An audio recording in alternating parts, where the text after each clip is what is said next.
The wind cut across the Wyoming prairie like a knife, bending the tall grass and making the black clothes of the mourners flap against their bodies. Thomas McKenna stood at the edge of the freshly dug grave, his weathered hands gripping his hat so tight his knuckles had turned white. The preacher's words seemed to drift away with the wind, lost somewhere between the earth and the endless sky above. His wife Anna lay in that wooden box, and Thomas couldn't quite believe it. Just 3 weeks ago, she had been laughing at the kitchen table, telling him about the letters their twin boys had written to their grandmother back east. She had been planning their garden for spring, talking about maybe getting some new chickens, complaining good-naturedly about how fast the boys were growing out of their clothes. Then came the fever. It started small, just a little cough and some tiredness. Anna had brushed it off, said it was nothing more than a cold. But the cough got worse and the fever climbed higher.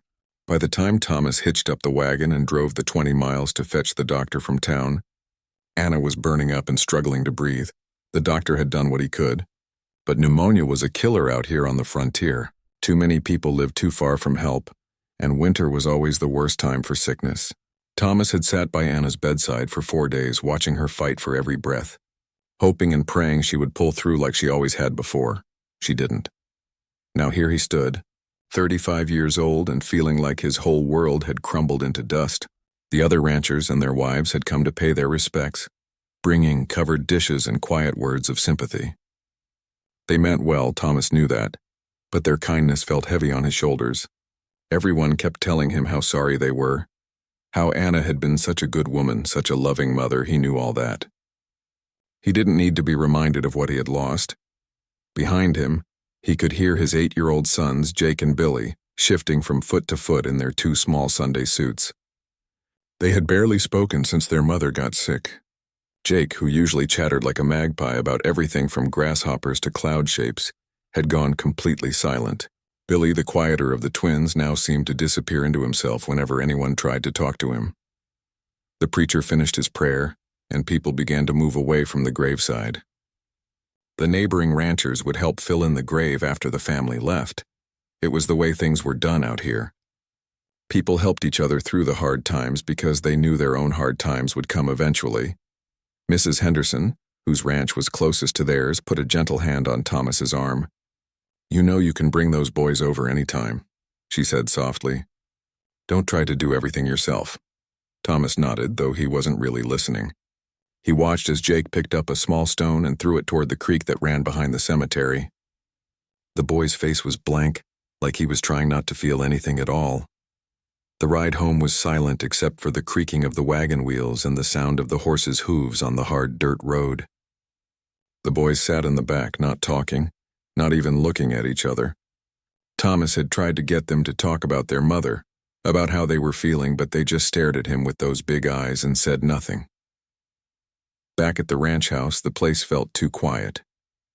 Anna had always filled the house with sound, humming while she cooked, calling out to the boys to wash up for dinner, laughing at Thomas's terrible jokes. Now the silence seemed to press down on them from all sides. The kitchen table was still covered with dishes from the neighbors, enough food to last them a week, maybe more, but Thomas looked at it all and felt nothing like hunger. The boys wandered off to their room without being asked, and Thomas heard the door close softly behind them. He walked through the house, looking at all the things that had been Anna's. Her sewing basket sat by her favorite chair, with a half-finished shirt for Billy still stretched on the wooden hoop. Her apron hung on its usual peg by the kitchen door. Her books were stacked neatly on the shelf by the window, including the one she had been reading the night before she got sick. Thomas had built this house for Anna when they first got married. Every board, every nail had been placed with her in mind. He had made the kitchen windows big so she could look out at the mountains while she worked. He had built extra shelves because she loved her books. He had even carved her initials into the beam above their bedroom door. Now it felt like a museum of a life that was over. The next few weeks passed in a blur of trying to keep up with everything. The ranch didn't stop needing attention just because Anna was gone. The cattle still needed to be fed and watered. The horses still needed to be tended. The chickens still needed their eggs collected and their coop cleaned, but Thomas found himself struggling with the simplest tasks.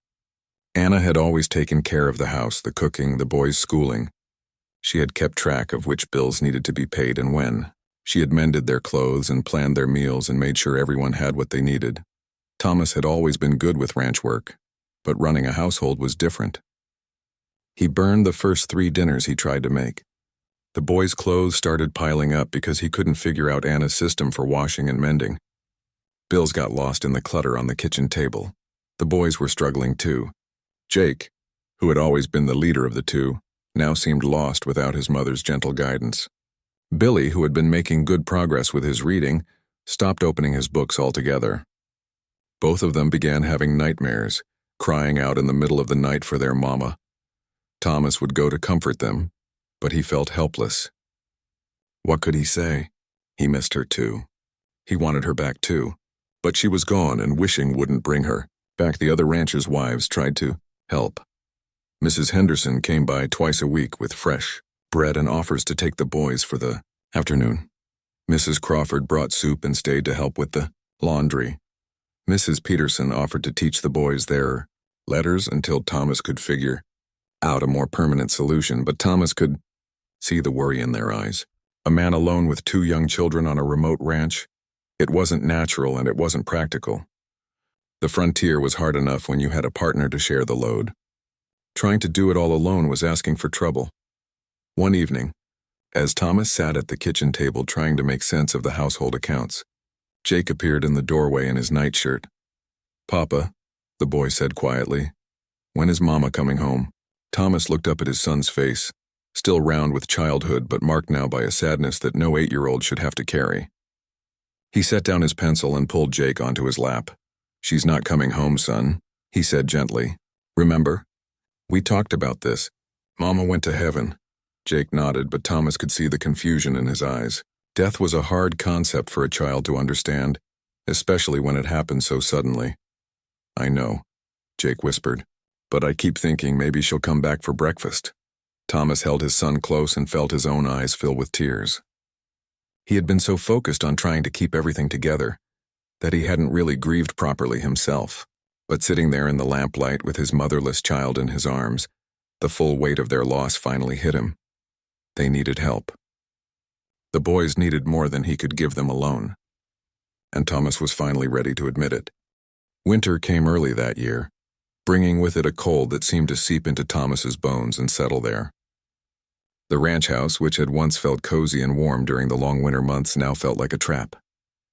Ice formed on the inside of the windows, and no matter how much wood Thomas fed into the stove, the chill never quite left the air. The boys had grown even more withdrawn as the days got shorter. Jake, who used to spend hours building snow forts and tracking rabbit prints in the fresh powder, now barely left the house unless Thomas made him help with the chores. Billy had developed a cough that worried Thomas. It reminded him too much of how Anna's sickness had started. Every morning felt like climbing a mountain. Thomas would wake before dawn to start the fire and begin the endless list of tasks that needed doing. Feed the animals, milk the cow, check the water troughs to make sure they hadn't frozen solid overnight. Then back to the house to try to make breakfast for the boys. Though more often than not, he ended up serving them cold biscuits and whatever preserves were left from Anna's last batch of canning. The boys would eat in silence, then sit by the window looking out at the snow-covered prairie like they were waiting for something that would never come. Thomas had tried to continue their lessons, but he didn't have Anna's patience or her way with books. When he tried to help Jake with his arithmetic, both of them would end up frustrated and angry. By January, Thomas knew he was in trouble. Real trouble. He had let too many things slide, and now everything was catching up with him at once. The roof had developed a leak that he couldn't fix properly in the cold weather. One of his best horses had gone lame, and without Anna's careful bookkeeping, he couldn't figure out if they had enough money to call the veterinarian. Worst of all, the boys were getting sick more often. Billy's cough had turned into a chest cold that lingered for weeks. Jake had developed a nervous habit of picking at his fingernails until they bled. Both of them had dark circles under their eyes from not sleeping well. Thomas found himself lying awake at night, staring at the ceiling, and trying to figure out what Anna would have done. She had always been the practical one, the planner. She would have seen this crisis coming months ago and figured out a solution. It was Mrs. Henderson who finally said what everyone in the valley had been thinking. She had come by on a particularly cold afternoon. bringing a pot of stew and some medicine for Billy's cough. After the boys had eaten and gone to their room, she sat Thomas down at the kitchen table and spoke to him straight. "Thomas," she said, her voice gentle but firm, "you can't keep going like this. Those boys need a mother and you need a wife. It's not fair to any of you to try to pretend otherwise." Thomas bristled at first. "I can take care of my own family," he said stiffly. Mrs. Henderson nodded. "I know you love those boys and I know you're doing your best. But love isn't always enough. They need stability, Thomas. They need someone who can give them the kind of attention and care that you can't provide while you're trying to keep this ranch running." "What are you suggesting?" Thomas asked, though he had a feeling he already knew. "You need to think about finding another wife," she said quietly.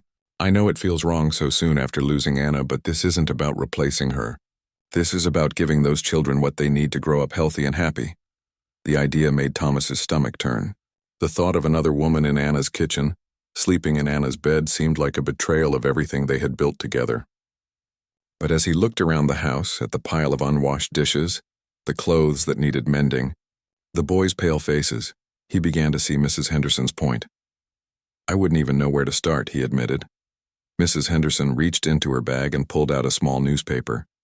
"My sister back in Kansas sent me this," she said. "It's got advertisements from women looking for husbands and men looking for wives. Lots of folks out here have found good marriages this way."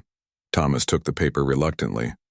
The idea of advertising for a wife like she was a piece of livestock felt wrong. But then again, nothing about his situation felt right anymore. After Mrs. Henderson left, Thomas sat at the table and looked through the newspaper. There were dozens of advertisements from women all over the country. Young women seeking adventure, older women looking for security, widows with children of their own who needed fresh starts. Some of the ads were clearly from women who had no idea what frontier life was really like. They wrote about wanting to see the Wild West, as if it were some kind of romantic adventure instead of a daily struggle against harsh weather, isolation, and the constant threat of crop failure or cattle disease. But others were more practical. These women wrote about their skills: cooking, sewing, teaching, nursing.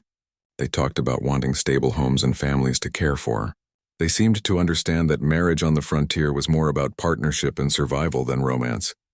Thomas spent weeks thinking about it. Every time he looked at his sons getting thinner and quieter, every time he burned another meal or couldn't find clean clothes for them to wear, the idea seemed a little less impossible. Finally, on a particularly difficult day when Billy had another bout of fever, and Thomas couldn't figure out what medicine to give him, he sat down and wrote his own advertisement. "Widowed rancher with twin sons seeks practical woman for marriage," he wrote. "Must be willing to live on remote Wyoming cattle ranch. Looking for partner to help raise children and manage household. Not seeking romance but respect and mutual support. Serious inquiries only." He read it over a dozen times before sealing it in an envelope and riding to town to mail it. Even then, he almost turned back 3 times. It felt like he was giving up on Anna, admitting that he couldn't honor her memory by keeping their family together on his own. But when he got home and saw Jake trying to comfort Billy, who was crying from another earache, Thomas knew he had made the right choice. His boys needed more than he could give them alone, and his pride wasn't worth their well-being. The responses started arriving about 3 weeks later. The first few were from very young women who seemed to think ranch life would be like something out of a dime novel. One girl, who couldn't have been more than 18, wrote about how exciting it would be to live among the wild cowboys and Indians. Thomas threw that letter away. Immediately, others came from women who were clearly desperate, running from bad situations, or looking for any man who would take them in. Their letters were filled with flattery and promises that felt hollow and fake. Thomas could tell they would say anything to escape whatever circumstances had driven them to answer his advertisement. But slowly, a few more promising responses began to arrive. A widow from Ohio with 3 children of her own wrote thoughtfully about the challenges of frontier life and the importance of building strong families. A schoolteacher from Missouri wrote about her experience caring for her aging parents and her skills in managing household accounts. Thomas kept all the letters in a wooden box on his dresser, reading them over and over again in the evenings after the boys had gone to bed. Each woman represented a possible future, a chance for his family to heal and grow strong again. He knew that whatever choice he made would change their lives forever. He just hoped he would choose wisely, for his son's sake if not for his own. Anna was gone and no one could ever replace her. But maybe if he was lucky, he could find someone who would help him build something new from the pieces of what remained. The winter nights were long, and Thomas spent many of them writing careful responses to the most promising letters, trying to be honest about what life on his ranch would really be like. He wanted no surprises and no disappointments. If he was going to do this, he was going to do it right. The morning fog rolled in from Boston Harbor, carrying with it the smell of fish and coal smoke that Rose O'Brien had grown to hate over her 28 years in the city. She walked carefully down Beacon Street, her left leg dragging slightly with each step, her walking stick tapping a steady rhythm against the cobblestones. The other pedestrians moved around her with practiced ease, most of them not even noticing her anymore. Rose had been born with her leg twisted from a difficult birth, and while it had grown stronger over the years, it would never be quite right. The limp was pronounced enough that strangers noticed, but not so severe that she couldn't work or care for herself. It was just enough to make her different, just enough to make men look past her when they were choosing wives. She turned into the narrow alley that led to Mrs. Patterson's boarding house, where she rented a small room on the 3rd floor. The building was old and drafty, but it was clean and respectable. And Mrs. Patterson didn't charge extra for Rose's disability like some landlords did. It was the kind of place where unmarried working women lived quietly, trying to make their wages stretch from week to week. Rose climbed the stairs slowly, her leg aching from the long walk to and from the textile factory where she worked as a seamstress. 14 hours a day bent over tiny stitches had left her back sore and her eyes strained, but the work paid enough to keep her fed and housed, which was more than many women could say. In her small room, she lit the oil lamp and sat down at her one good chair, the one she had splurged on when she first moved to the boarding house 5 years ago. On the table beside her was a letter that had arrived that morning, and she had been both eager and afraid to open it all day.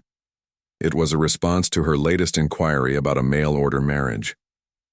She had been answering these advertisements for 3 years now, ever since she turned 25 and realized that no local man was ever going to court her seriously. The men in Boston who might have overlooked her disability were already married or looking for wives who could bring them money or social connections. Rose had neither. She opened the letter with trembling fingers, though she already knew what it would say. They all said the same thing, really, just with different words. "Dear Miss O'Brien," she read, "thank you for your letter regarding my advertisement for a wife. While you seem like a fine woman with many good qualities, I must be honest about the demands of farm life in Kansas. The work is hard and requires someone who can handle all the physical tasks that come with managing a homestead. Given your disclosure about your physical limitations, I don't believe this arrangement would be suitable for either of us. I wish you the best in finding a situation that better suits your circumstances." Rose set the letter down and stared out her small window at the brick wall of the building next door. It was the same rejection she had received 4 times before, polite but final. The men who advertised for wives wanted partners who could milk cows, tend gardens, carry water buckets, and chase after chickens. They wanted women who could keep up with the demanding physical work of frontier life. She understood their reasoning. Really, she did. Life on a farm or ranch was hard enough with 2 able-bodied adults working together. Adding someone who moved slowly and couldn't lift heavy things would be seen as a burden rather than a help. But understanding didn't make the rejection hurt any less. Rose had grown up as the oldest of 7 children in an Irish immigrant family in South Boston. Her parents had worked hard to give their children better lives than they had known in Ireland, but there had never been money for luxuries. When Rose turned 16 and it became clear that her twisted leg would prevent her from finding a husband easily, her father had insisted she learn a trade. "You'll need to support yourself, Rosie," he had said, not unkindly, but with the blunt honesty of a man who had seen too much hardship to believe in fairy tales. "Best you learn something useful with your hands." So Rose had apprenticed to a seamstress, learning to make the tiny, perfect stitches that wealthy ladies demanded for their dresses and household linens. She had a good eye for design and steady hands, and soon she was earning more money than many of the other girls in her neighborhood. But money couldn't buy her the one thing she wanted most, a family of her own. She had watched her younger sisters marry and start having babies, had held their children and felt the ache of knowing she might never have any of her own. She had listened to her mother worry about her future, about what would happen when Rose got too old to work, about who would take care of her when her parents were gone. The mail-order bride advertisements had seemed like an answer to her prayers when she first discovered them. Here were men who needed wives, women who needed husbands, brought together by practical necessity rather than the romantic courtship rituals that had never worked in Rose's favor.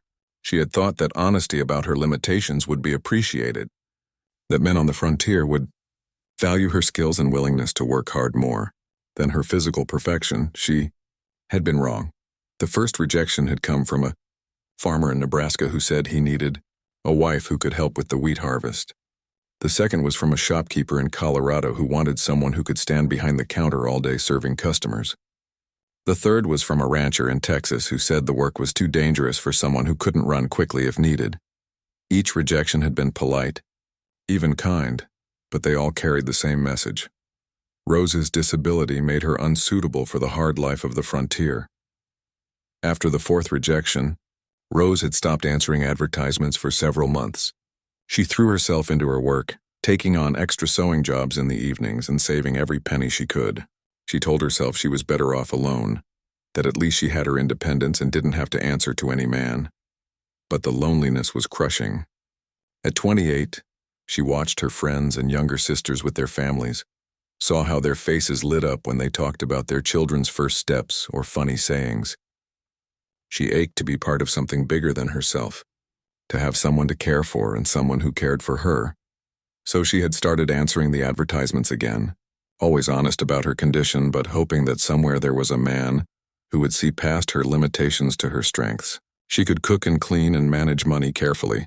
She could read and write better than most women, and she was good with children from helping raise her younger siblings. She was patient and hardworking, and she understood that frontier marriage was more about partnership than passion. But none of that seemed to matter when measured against her twisted leg and slow gait. Rose got up from her chair and walked to the small mirror hanging above her wash basin. She looked at herself critically, seeing what the men who rejected her must see. She wasn't beautiful, though she wasn't plain either. Her face was pleasant enough, with clear skin and bright green eyes that her mother had always said were her best feature. Her hair was thick and auburn, though she kept it pinned back severely for work. It was the way she moved that marked her as different. The careful placement of her feet, the slight drag of her left leg, the walking stick that never left her side. In a world where a woman's value was often measured by her ability to bear and raise healthy children, Rose's visible disability sent a message she couldn't escape: damaged goods. She sat back down and picked up her pen, dipping it in the small inkwell she kept on the table. There was one more letter in the pile of newspapers Mrs. Patterson had given her, one more advertisement that might be worth answering. This one was from a widowed rancher in Wyoming with twin sons. Something about the stark honesty of his advertisement appealed to her. He wasn't promising romance or adventure.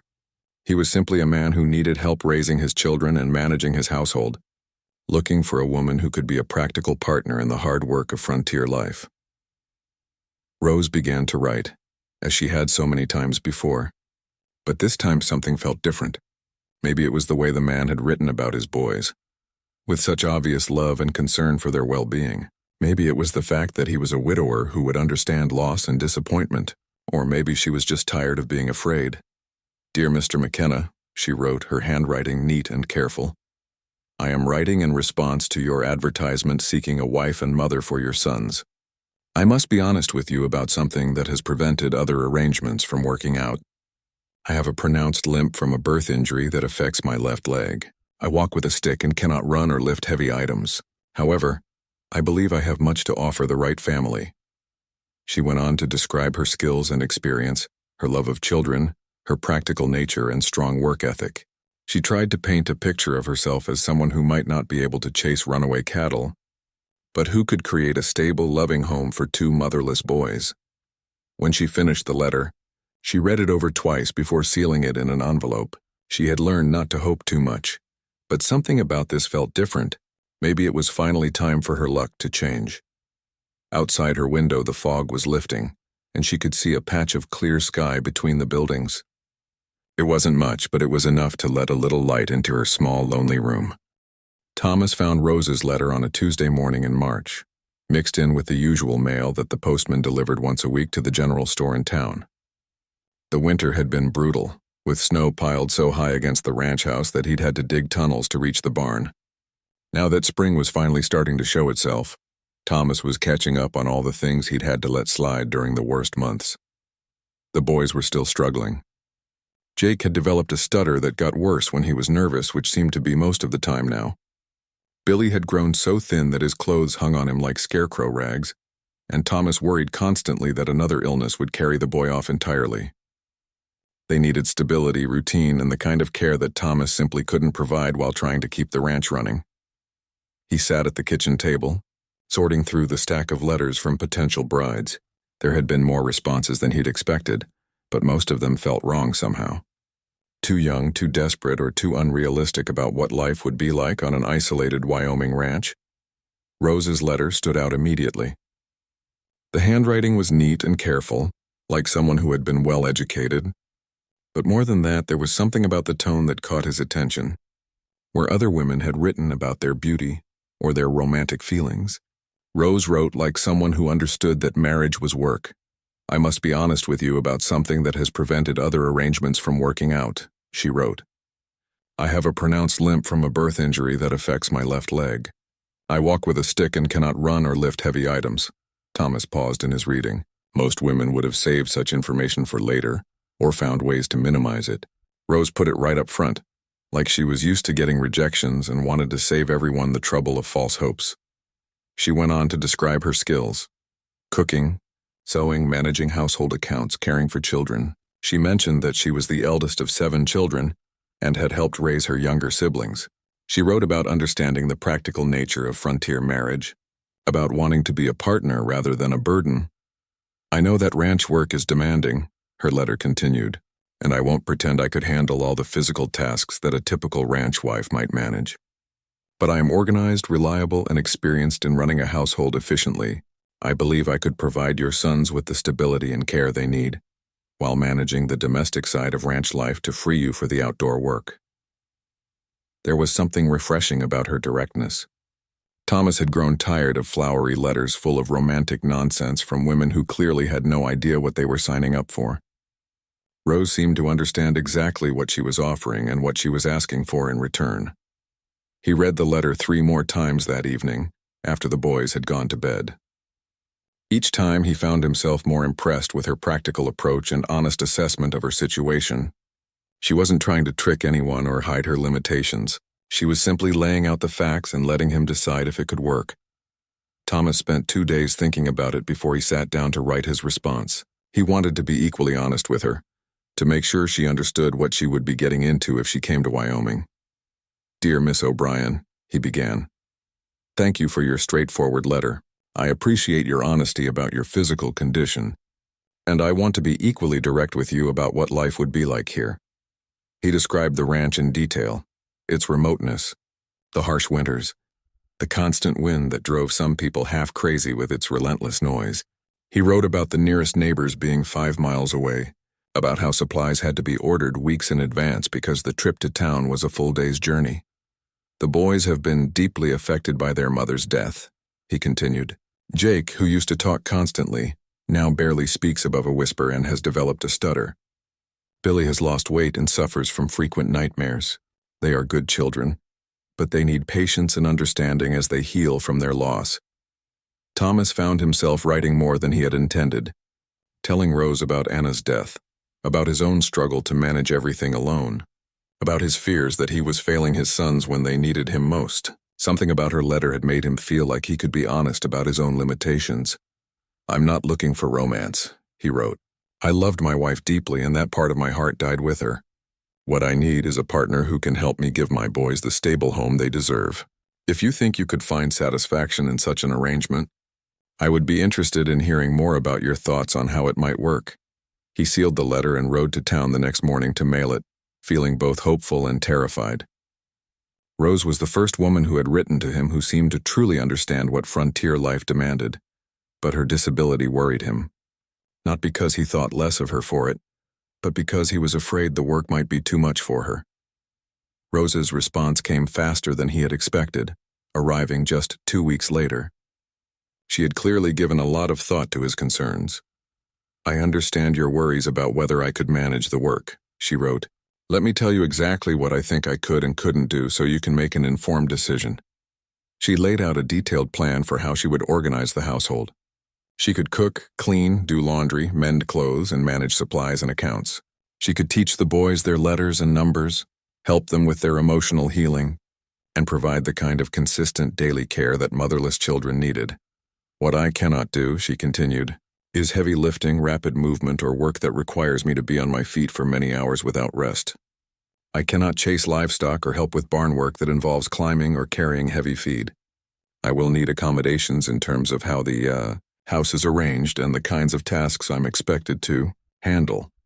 But then she surprised him by turning the conversation to what she could offer that might be even more valuable than physical strength. "I have managed my own finances for years and am skilled at making a little money go a long way. I can keep detailed records of ranch expenses and help you plan for future needs. I have experience nursing sick children, having cared for my younger siblings through various illnesses. Most importantly, I understand what it means to be different, to have limitations, and I believe that experience would help me connect with your sons as they deal with their own struggles." Thomas read that last paragraph several times. He hadn't thought about how Rose's own experience with being different might actually be an advantage in helping Jake and Billy. Both boys had been marked by their loss in ways that made them stand apart from other children their age. The letter continued with practical questions about the ranch house, how many rooms it had, whether there was indoor plumbing, what the kitchen was equipped with. Rose wanted to know about the local doctor, the nearest church, and whether there were any other families with children nearby. These were the questions of someone who was seriously considering the move, not just daydreaming about adventure. "If we were to proceed with this arrangement," she wrote, "I would want to be clear about expectations on both sides. I would expect to be treated as a partner in decision-making about the household and the children's upbringing, not as a servant. I would need some accommodations for my physical limitations, but I would work hard within those constraints to contribute to the family's success." Thomas found himself smiling as he read her letter. Rose had a way of addressing difficult topics directly without making them seem insurmountable. She was practical but not pessimistic, honest but not self-pitying. That evening, he showed both letters to Jake and Billy. The boys had been part of the decision-making process from the beginning. After all, whoever Thomas married would become their stepmother. "She seems nice, Papa," Jake said quietly, his stutter barely noticeable for once. "She talks about us like we're important." Billy, who rarely offered opinions about anything these days, surprised Thomas by asking, "Does her leg hurt all the time?" "I don't know, son, why. Sometimes my stomach hurts when I think about Mama," Billy said. "Maybe she understands about things hurting." That night, Thomas wrote another letter to Rose, this one longer and more personal than the previous ones. He found himself telling her things he hadn't shared with anyone, his fears about failing as a father, his loneliness in the big house that still smelled like Anna's lavender soap, his hope that somehow they could build something good from the broken pieces of their separate lives. "I think," he wrote at the end, "that we might be able to help each other in ways that go beyond the practical arrangements we've been discussing. Would you be willing to come to Wyoming so we can meet in person and see if this could work for all of us?" Rose held Thomas's latest letter in her trembling hands, reading it for the 5th time since it had arrived that morning. The lamplight in her small boarding house room flickered, casting dancing shadows on the walls as she tried to process what he was asking. Would you be willing to come to Wyoming so we can meet in person? For 3 years she had written letters to men across the frontier, always knowing that rejection would probably come. But this felt different. Thomas hadn't rejected her. Instead, he was asking her to take the biggest leap of faith of her life, to leave everything she had ever known and travel 2,000 miles to meet a man who might become her husband. She walked to her small window and looked out at the familiar Boston street. In the morning, factory workers would hurry past on their way to the textile mills. Children would play in the narrow alley between buildings. Mrs. Patterson would sweep the front steps and complain about the noise from the tavern next door. It was a small life, but it was predictable. Rose knew exactly what each day would bring. Long hours at her sewing machine, A simple dinner alone in her room, maybe a letter from one of her sisters who had married and moved to other parts of the city. There was safety in routine, even if that routine was lonely. But there was also the ache that never went away, the feeling that she was watching life happen to everyone else while she remained stuck in place. At 28, she was already considered a spinster by most people's standards. The chances of finding a husband in Boston grew smaller every year. Thomas's letters painted a picture of a life that would be harder in many ways, but also fuller. 2 little boys who needed mothering, a ranch house that could become a real home, the possibility of belonging somewhere, of mattering to someone. The risk was enormous. If she went to Wyoming and things didn't work out, she would be stranded thousands of miles from home with no job, no place to live, and no way to get back. If Thomas took one look at her limp and decided she couldn't handle ranch life after all, she would be in an impossible situation. But the alternative was staying in Boston forever, growing old alone in her small room, always wondering what might have been. Rose sat down at her table and wrote a letter accepting his invitation. Her hands shook as she sealed the envelope, but for the first time in months, she felt something that might have been hope. Thomas's response came quickly, along with money for her train ticket and detailed instructions for the journey. He had booked her passage on the Union Pacific Railroad, which would take her from Boston to Chicago, then west to Cheyenne, Wyoming. The journey would take 4 days if everything went according to schedule. "I will meet you at the train station in Cheyenne on May 15th, he wrote. "I'll be wearing a brown hat and carrying a sign with your name. If for any reason you change your mind about this arrangement, please send word immediately so I don't make the journey for nothing. But I hope you won't change your mind. My sons and I are looking forward to meeting you." The next few weeks passed in a blur of preparation. Rose gave notice at the factory, where her supervisor expressed surprise that she was leaving such a steady position. She sold most of her possessions, keeping only the things she could fit in 2 traveling bags. Her sewing supplies, a few books, her mother's china tea set, and the practical clothes that would serve her better on a ranch than the fine dresses she had sewn for wealthy Boston ladies. The hardest part was saying goodbye to her family. Her parents worried that she was making a terrible mistake, traveling so far to marry a man she had never met. Her younger sisters alternated between excitement about her adventure and fear that they might never see her again. "Write to us as soon as you get there," her mother said, tears in her eyes as she hugged Rose goodbye. "And if things don't work out, you come right home. We'll figure out a way to manage the money somehow." Rose nodded, though they both knew that if this arrangement failed, she wouldn't have the money to return to Boston. This was truly a one-way journey. The morning of her departure, Rose woke before dawn in her empty boarding house room. She had given up the lease the day before, and her bags sat packed by the door. Mrs. Patterson knocked softly and brought her a cup of tea and a biscuit for breakfast. "I think you're very brave, dear," the older woman said. "I hope you find happiness out there in Wyoming." Rose smiled, though her stomach was churning with nerves. "I hope so, too." The train station was crowded and noisy, filled with travelers heading to destinations all across the country. Rose found her platform and showed her ticket to the conductor, who helped her up the steep steps into the passenger car. Her walking stick made the climb awkward, and she was grateful for his assistance. She had never been on a train before, and the experience was both terrifying and thrilling. The car was filled with wooden benches, and Rose found a seat near a window where she could watch the countryside roll by. As the train pulled out of Boston, she pressed her face to the glass and watched the familiar city buildings give way to farms and forests. The other passengers were an interesting mix of people. There were businessmen in fine suits heading to Chicago for meetings, families moving west to claim homestead land, young men seeking their fortunes in the goldfields of Colorado, a few other women who looked like they might also be traveling to meet prospective husbands, though Rose didn't try to strike up conversations with them. The first day of travel was the hardest. Every mile took her further from everything she had ever known, and there were moments when she wanted to get off at the next station and somehow find her way back to Boston. But as the train carried her through the countryside, she began to feel a strange sense of freedom. For the first time in her life, she was going somewhere new, doing something that no one had expected of her.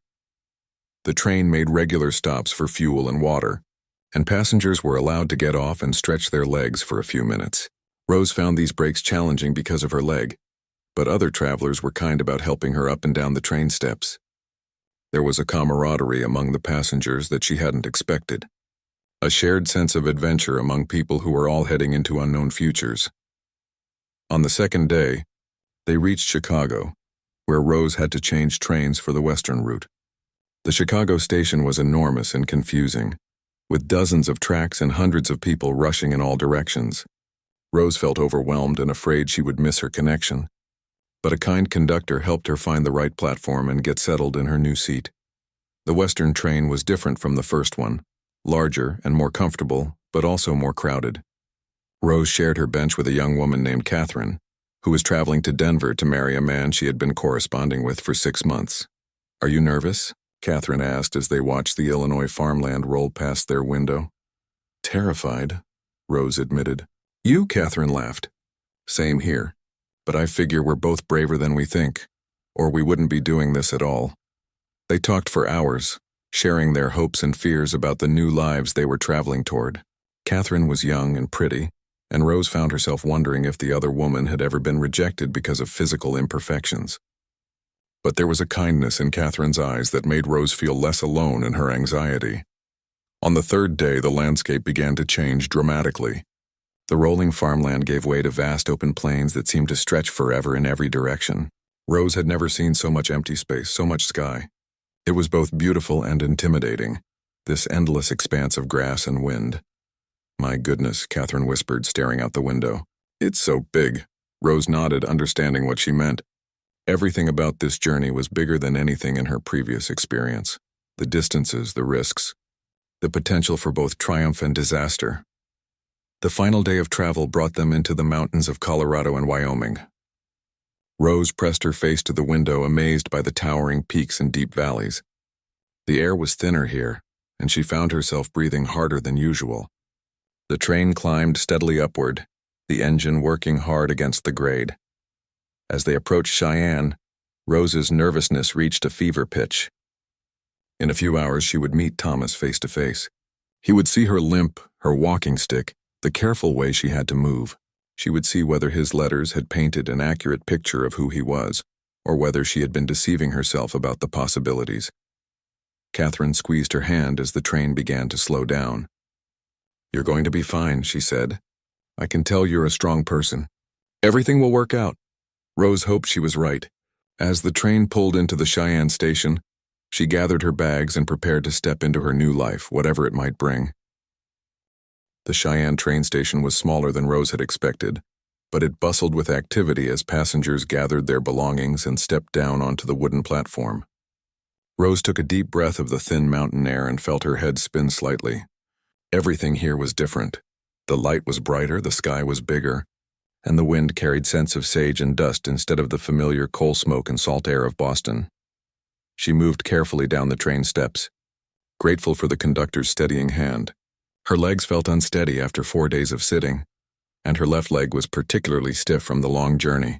She retrieved her 2 traveling bags and looked around nervously for Thomas. The platform was crowded with people greeting arriving passengers, and Rose scanned the faces looking for a man in a brown hat, carrying a sign with her name.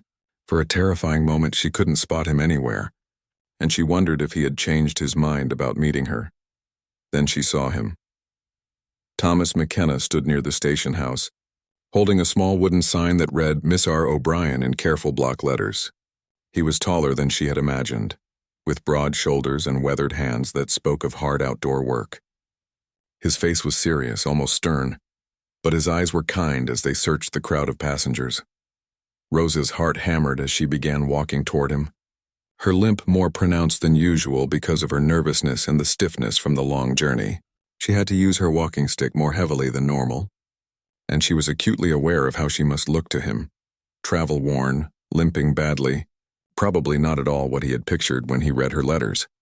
Thomas spotted her when she was still 20 feet away, and she saw his expression change as he took in her appearance. For a moment his face went completely blank and Rose felt her stomach drop. She had described her condition in her letters, but seeing it in person was obviously different from reading about it. She forced herself to keep walking toward him, her chin raised despite her fear. If he was going to reject her now, at least she would face it with dignity. "Miss O'Brien?" Thomas asked as she approached, his voice uncertain. "Yes," Rose replied, setting down her bags and extending her hand. "Mr. McKenna, I presume?" He shook her hand, his grip firm but gentle. Up close she could see that he was studying her carefully, though not unkindly. His eyes took in her walking stick, the way she favored her left leg, the careful way she positioned herself to maintain her balance. "How was your journey?" he asked, his tone polite but reserved. "Long but not unpleasant," Rose answered, trying to read his expression. "The mountains are more beautiful than I expected." Thomas nodded, still holding her sign as if he wasn't quite sure what to do with it. The silence stretched between them awkwardly, and Rose felt heat rise in her cheeks. This was not going the way she had hoped. "Mr. McKenna," she said finally, "I can see that my condition is more noticeable than you expected. If you've changed your mind about this arrangement, I understand. Perhaps you could direct me to a hotel where I can stay while I figure out what to do next." Something in her direct approach seemed to break through his reserve. Thomas looked at her more closely, seeing past the disability to the woman herself. Rose was smaller than he had imagined, with auburn hair that had come loose from its pins during the journey, and green eyes that held both hope and resignation. "I haven't changed my mind," he said slowly. "I was just adjusting my expectations, I suppose. You described your condition in your letters, but seeing it in person is different." Rose stiffened slightly. "Different how?" "More significant than I realized," Thomas admitted honestly. "The ranch work is demanding, Miss O'Brien. I'm wondering if I was unfair to encourage you to make this journey." Rose felt a familiar sting of disappointment, but she was grateful for his honesty. "I appreciate your directness, Mr. McKenna, but perhaps you should let me be the judge of what I can and cannot handle. I've been managing my limitations for 28 years. There was a spark of something in her voice, not anger exactly, but a quiet steel that Thomas hadn't expected. He found himself reconsidering his initial reaction. This woman had traveled 2,000 miles to meet him, had left everything she knew behind based on nothing more than letters exchanged with a stranger. That took a kind of courage that had nothing to do with physical ability. "You're right," he said after a moment. "I apologize. Would you like to get some coffee and talk? There's a small cafe near here where we could sit down properly." Rose nodded gratefully. The train journey had left her tired, and standing on the platform was making her leg ache. Thomas picked up her bags without being asked, and they walked slowly toward the cafe. The Frontier Cafe was a simple place with wooden tables and checkered tablecloths. Thomas chose a table near the window where Rose could sit down and rest her leg. He ordered coffee for both of them and some fresh bread with butter, noticing that Rose looked thin and tired from her journey. "Tell me about your sons," Rose said once they were settled.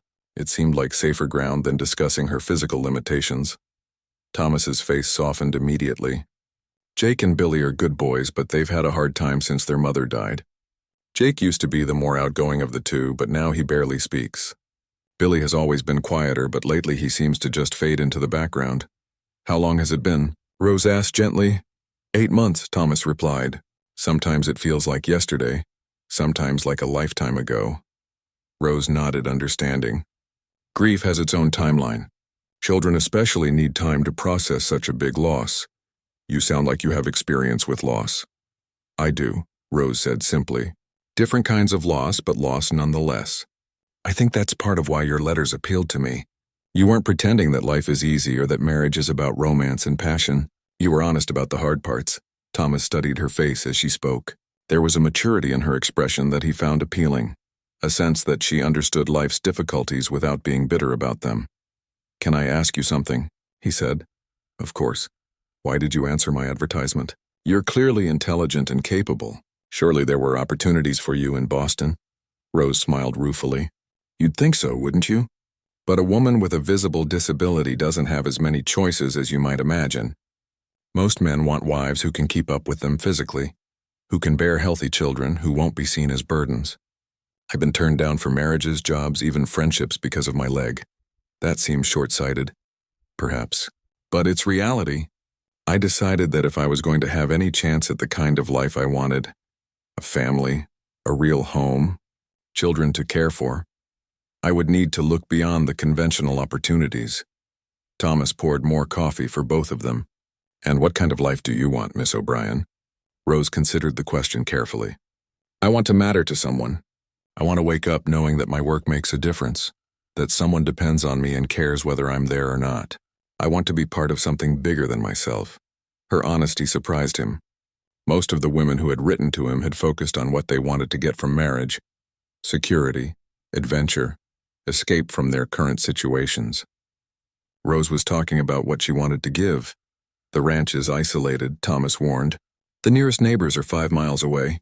In winter, we might not see another soul for weeks at a time. It's not like Boston with people and activities and things happening. That doesn't frighten me, Rose replied. I've been lonely in the middle of a crowded city. Isolation isn't the same thing as loneliness. They talked for over an hour, covering practical matters like household management, the boys' education, and the daily routines of ranch life. Rose asked thoughtful questions about everything from the water supply to the nearest doctor. Thomas found himself impressed by her practical approach and her apparent lack of romantic illusions about what their life together would be like. As the afternoon wore on, Thomas found his initial concerns about her disability fading into the background. Yes, she moved slowly and needed her walking stick, but she was clearly intelligent, capable, and genuinely interested in caring for his sons. More importantly, there was something about her quiet strength that appealed to him. Miss O'Brien, he said finally, I have a proposition for you. Rose straightened in her chair. I'm listening. I think we should get married today. Rose's eyes widened. Today, but we've only just met. That's true, Thomas said. But we've been corresponding for weeks. I know more about your character from your letters than I know about some people I've lived near for years. And frankly, I don't see the point in a long courtship when we both know what we need from this arrangement. Rose stared at him, her heart racing. Are you certain? Once you see me trying to manage ranch work, you might regret making such a quick decision. I might, Thomas agreed. But I could also regret waiting and losing the chance to give my sons the mother they need. You came all this way based on faith, Miss O'Brien. Maybe it's time I showed some faith too. Rose felt tears spring to her eyes. After years of rejection and disappointment, here was a man willing to take a chance on her. Yes, she whispered. Yes, I'll marry you today. Rose's acceptance hung in the air between them like a bridge neither could uncross. Thomas felt his heart hammering as the reality of what he had just proposed settled over him. In the space of a few hours, he had gone from nervous uncertainty to asking a woman he had just met to become his wife before the sun set. Are you absolutely sure about this? Rose asked, her voice barely above a whisper. We could take more time to get to know each other. I could find lodging in town for a few days while we... No, Thomas said, surprising himself with his certainty. I've spent 8 months trying to figure out how to help my boys heal, and I've been exchanging letters with you for weeks. What more would a few extra days tell us that we don't already know? Rose nodded slowly, though her hands trembled as she reached for her coffee cup. Then yes. Let's do this. Thomas stood up abruptly, his chair scraping against the wooden floor. I need to find out where we can get married. The justice of the peace should be able to perform the ceremony. Wait, Rose said, catching his arm as he started to leave. What about your sons? Shouldn't they be here for this? It affects them as much as it affects us. Thomas paused, struck by her consideration. They're back at the ranch with my neighbor, Mrs. Henderson. It would take 3 hours to ride back and get them. Then let's wait, Rose said firmly. If I'm going to become their stepmother, they should at least meet me before we make it official. Besides, I'd like to see the ranch before I commit to living there for the rest of my life. Her practical approach impressed him again. Any other woman might have been swept up in the moment, but Rose was thinking about the long-term implications of their decision. You're right, Thomas agreed. We should go to the ranch first. But Rose... May I call you Rose now? She smiled. I think under the circumstances that would be appropriate. Rose, I want to be clear about something. Once we get to the ranch, if you decide this won't work, if the isolation is too much, or the boys don't take to you, or you realize you've made a mistake, I'll bring you back to town and help you figure out what to do next. I won't leave you stranded. Thank you, Rose said. That means a great deal to me. And Thomas, if you decide I can't handle ranch life after all, I'll understand. I won't make things difficult for you. They shook hands on it, a formal agreement between two practical people entering into the most important partnership of their lives. Thomas had rented a wagon for the trip to town, knowing that the ride in his usual horse and saddle wouldn't be suitable for a woman in traveling clothes. Now he was glad he had made that decision, as Rose would never have been able to manage the journey on horseback with her injured leg. He helped her up onto the wagon seat, noting how carefully she had to position herself and how heavily she relied on her walking stick. The 3-hour ride to the ranch would be uncomfortable for her, but she didn't complain as he arranged her bags in the back and climbed up beside her. "Tell me about the country we'll be traveling through," Rose said as they left Cheyenne behind. Thomas was grateful for the conversation. It kept his mind off the magnitude of what they were about to do. He pointed out landmarks as they traveled. The creek where he watered his cattle in dry summers. The hill where Indians sometimes camped when they passed through the area. The spot where he had proposed to Anna 12 years earlier. That last thought hit him unexpectedly hard. He had brought his first wife to this ranch as a young bride full of dreams about their future together. Now he was bringing another woman, under completely different circumstances, to fill the void Anna's death had left behind. "Are you having second thoughts?" Rose asked quietly, apparently reading something in his expression. "Not about you," Thomas said honestly, "but I keep thinking about Anna, about how different this is from when I brought her home as my bride." Rose was quiet for a moment. "Would you tell me about her?" Thomas glanced at her surprised. "Are you sure you want to hear about my first wife?" "I think I need to," Rose said. "She'll always be part of this ranch, part of your sons' lives. If I'm going to live here, I need to understand what came before me." So Thomas found himself talking about Anna as they drove across the prairie. He told Rose about their courtship, their wedding, the early years when they were building the ranch together. He talked about Anna's laugh, her terrible cooking when they were first married, her fierce protectiveness of the twins, her dreams of expanding the house and maybe having more children someday. "She sounds like she was a wonderful woman," Rose said when he finished. "She was. I don't expect to love again the way I loved her." "I hope you understand that." "I do," Rose replied.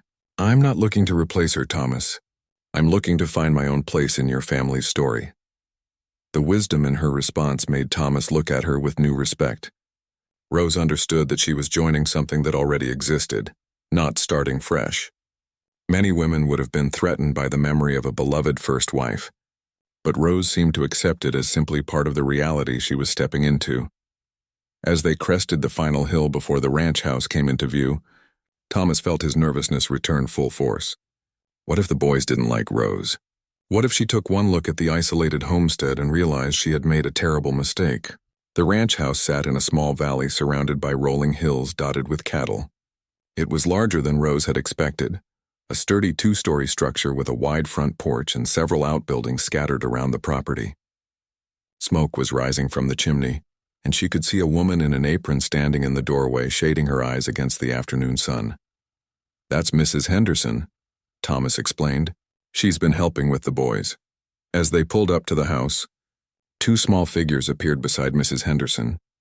The boys were identical twins, both thin and serious-looking, with their father's dark hair and their mother's delicate features. They watched the approaching wagon with curiosity and wariness. Thomas helped Rose down from the wagon, and she stood for a moment getting her bearings. The ranch was more beautiful than she had imagined, with the wide Wyoming sky stretching endlessly overhead and mountains visible in the distance.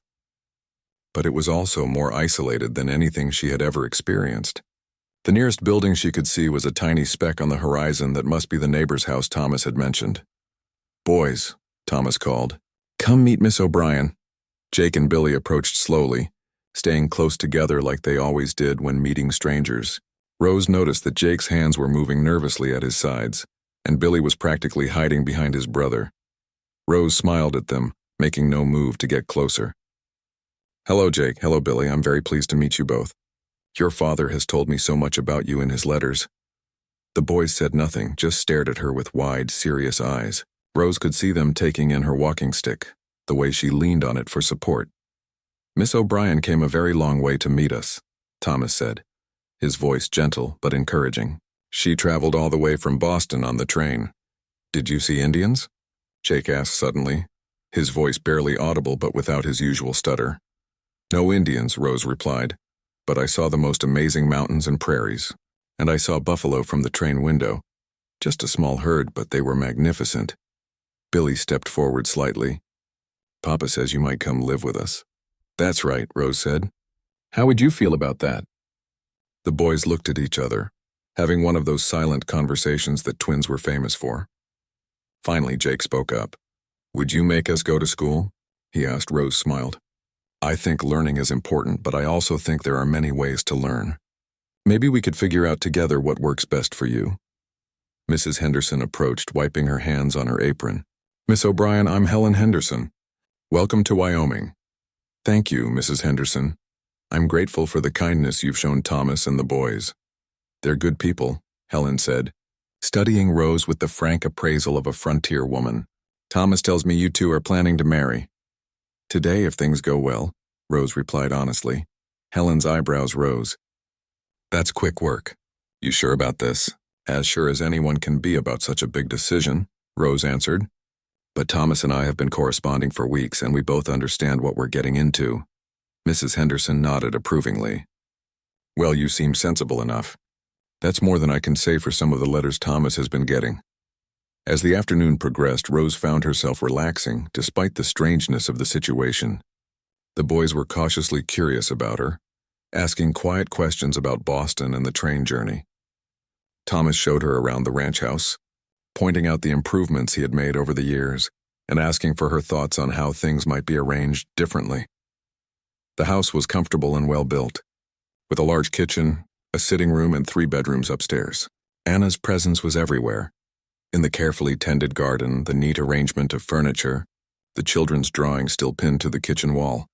"I don't expect you to change everything right away," Thomas said as they stood in the kitchen. "Take your time figuring out how you want things arranged." "I appreciate that," Rose replied. "But Thomas, I need you to understand something. I can't be Anna, I won't try to be, but I can be someone who cares for these boys and helps make this house a home again."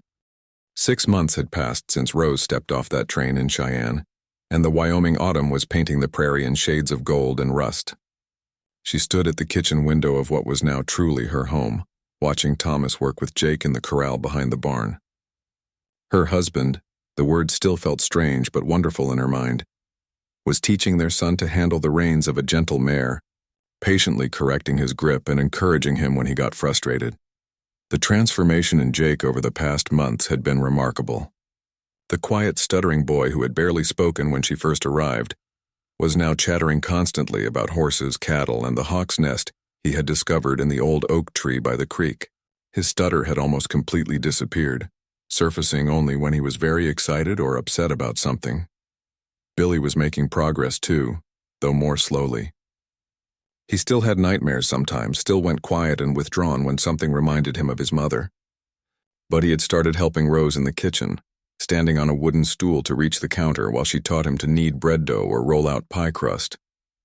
His face would light up with pride when Thomas complimented him on a well-made biscuit or a perfectly seasoned stew. Rose smiled as she watched Billy emerge from the barn carrying a basket of eggs, walking carefully so none would break. He had taken over the chicken tending duties because it was work she could supervise from the porch when her leg was particularly painful, and he seemed to enjoy the responsibility. The physical challenges of ranch life had been significant, just as Rose had expected. She couldn't help with the heavy outdoor work, couldn't chase stray cattle or haul feed sacks, but she had found ways to contribute that made the ranch run more smoothly than it had in months. Her organizational skills had transformed the household. She kept detailed records of expenses, tracked which cattle were due for medical attention, and planned supply orders weeks in advance, so they never ran short of necessities during the harsh winter months. The kitchen that had been chaotic and barely functional when she arrived was now a warm, efficient heart of the home where the family gathered for meals and conversation. More importantly, she had brought stability back into the boys' lives. There were regular meal times now, consistent bedtime routines, and daily lessons that covered not just reading and arithmetic, but practical skills like managing money and understanding weather patterns. Rose had discovered that both boys were intelligent and curious, but they had been too grief-stricken to focus on learning during the months after their mother's death. The marriage itself had developed in ways that surprised both of them.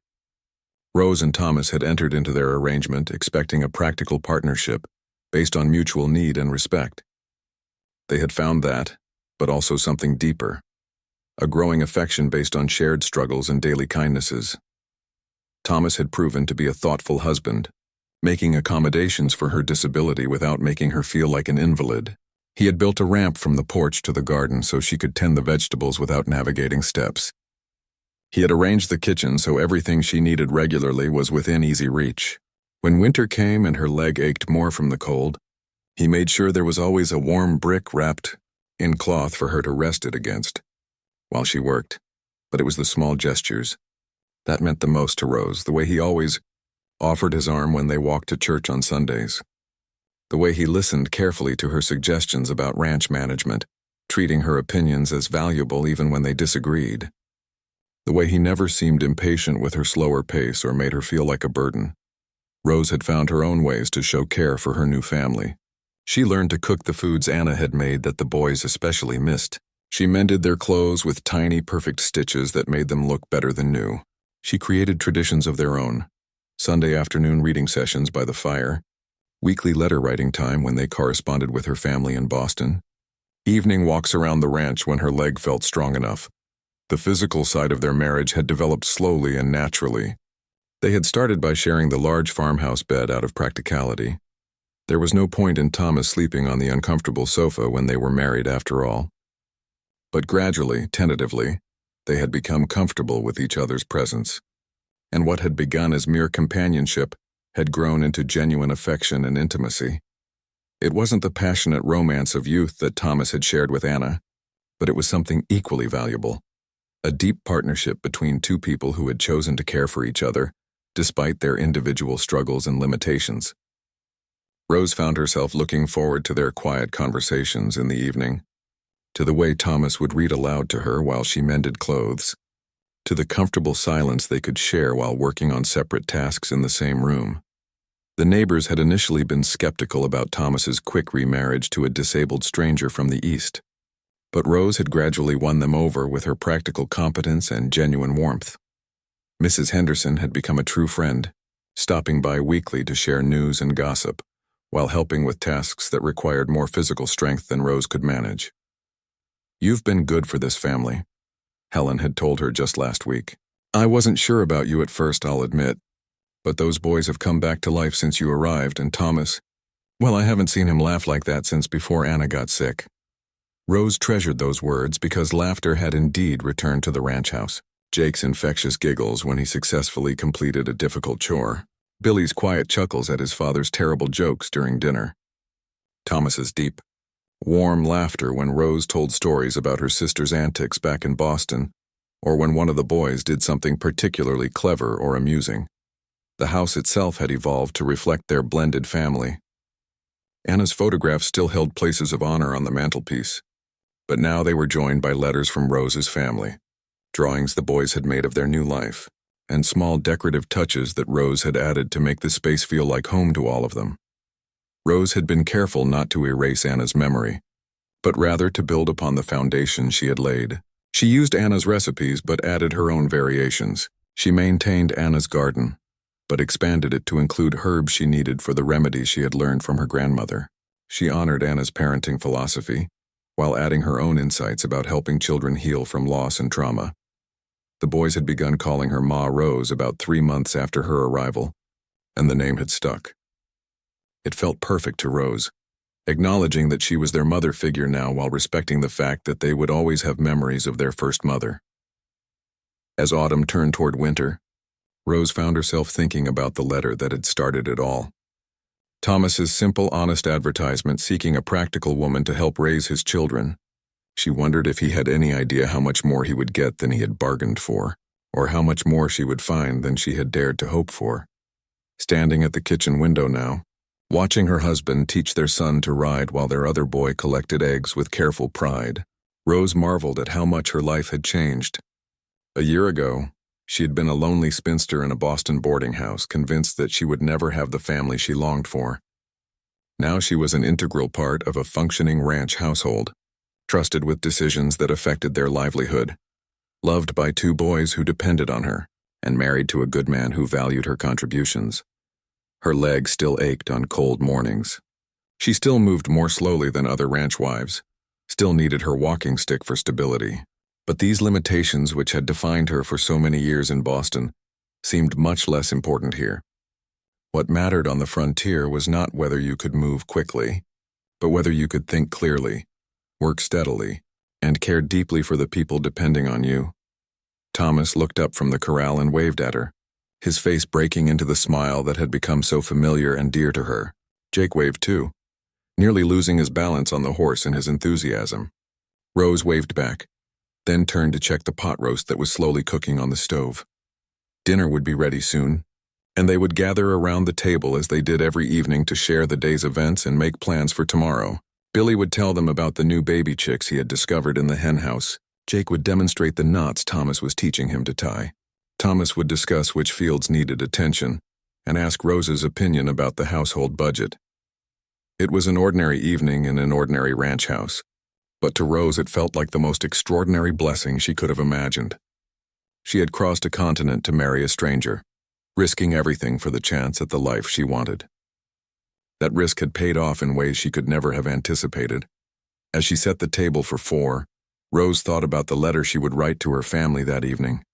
She wrote to them every week, sharing news about the boys' progress, the ranch's activities, and her growing contentment with her new life.